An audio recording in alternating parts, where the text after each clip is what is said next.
नमस्कार। विजय न्यूज पर आपका स्वागत है। कल गांव जमालपुर में हो गया एक दर्दनाक हादसा। बताया जाता है कि दो बच्चे शिक्षकवास स्कूल के लिए निकले थे और वे बाइक पर मातन हिल गैस एजेंसी के पास जैसे ही वो मोड़ है, मोड़ के ऊपर हिंदू हाई स्कूल की बस के साथ हो गया एक्सीडेंट और दोनों बच्चे ऑन द स्पॉट हो गए।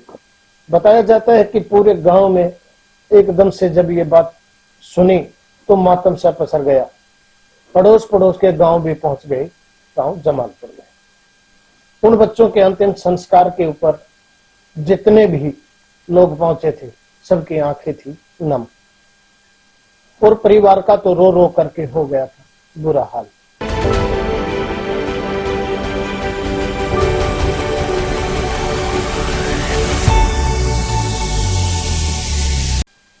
रही बात एक्सीडेंट की, देखिए करीब 11 साल हो गए छोच्छकवास से और धनिया मोड़ तक का जो रोड है ये बिल्कुल जर्जर हालत में है।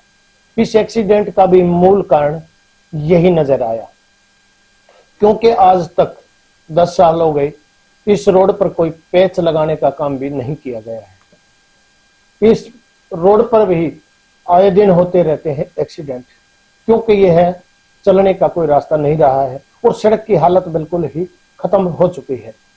तो हमारे माननीय पीडब्ल्यूडी मंत्री श्री रणबीर गंगवा जी से हमारा अनुरोध है कि कृपया इस रोड पर ध्यान दें। बताया जाता है कि इस रोड के टेंडर बार बार कैंसिल हो जाते हैं और हवाला दिया जाता है फॉरेस्ट विभाग का कि इस रोड की चौड़ाई होनी है और फॉरेस्ट विभाग इसकी परमिशन अभी दे नहीं रहा है। लोगों का कहना है कि जब चौड़ा होगा तब कर दीजिएगा, कम से कम जो रोड बना हुआ है इसे तो एक बार तैयार जरूर कर देना चाहिए। इसके लिए पता नहीं प्रशासन क्या कर रहा है और हमारी विधायिका जी ने भी इसका कोई खास अब के सत्र में सवाल नहीं उठाया है। तो एक विशेष आग्रह है सरकार से और माननीय श्री पीडब्ल्यूडी मंत्री रणबीर गंगवा जी से हमारा अनुरोध है कि अगर वो हमारा इस वीडियो को देख रहे हो तो उनसे अनुरोध है कि इस सड़क को पुनः बनवाया जाए, क्योंकि 2024 में काफी एक्सीडेंट यहाँ हुए हैं।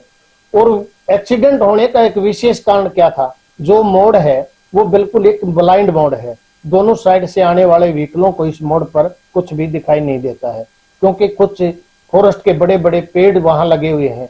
अगर उन पेड़ों की कटाई भी हो तो मोड़ दूर से नजर आ जाए और दूसरे साइड से आने वाले साधनों का भी पता लग सके।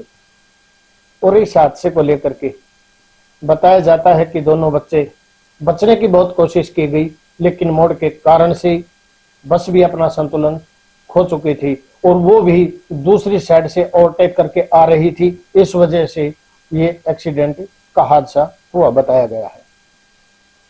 और सरकार से अनुरोध किया जा रहा है कि कृपया इस रोड पर विशेष करके ध्यान दें। और बार बार इस रोड का मुद्दा उठाया भी गया है और हम तो पीडब्ल्यूडी मंत्री माननीय श्री रणबीर गंगवा जी से अनुरोध करते हैं कि आप अपनी टीम के द्वारा एक बार यहाँ का सर्वे करवाया जाए। रोड की इतनी बुरी हालत है कि ना पूछे, लोग पैदल भी नहीं चल सकते, व्हीकल और साधन की तो बात कुछ अलग है। इन गड्ढों को बचाने के लिए अक्सर मोटरसाइकिल वाले यहाँ एक्सीडेंट होते हैं।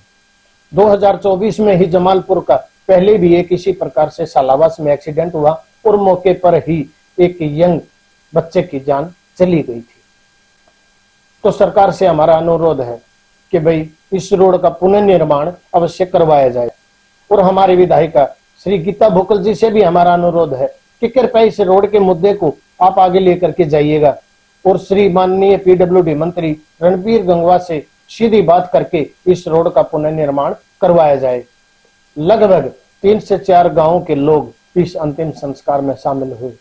इतनी दर्दनाक घटना थी कि शायद जमालपुर गांव में तो कल चूल्हा तक भी नहीं जला होगा, क्योंकि हर आदमी के मन में इतना दर्द था। और बताया जाता है कि दोनों बच्चे इस परिवार की इकलौती संतान थी। दोनों के घर में एक एक बच्चे थे, दोनों ही कल इस एक्सीडेंट की बलि चढ़ गई। तो विशेषकर ये हमारा आग्रह है कि फॉरेस्ट विभाग भी इस प्रकार से जो ब्लाइंड मोड़ है उनके ऊपर पेड़ों की कटाई जरूर करें, ताकि दूसरी साइड से आने वाले व्हीकल का पता लग सके। तो बहुत सी बार हम इन हादसों से बचा जा सकता है।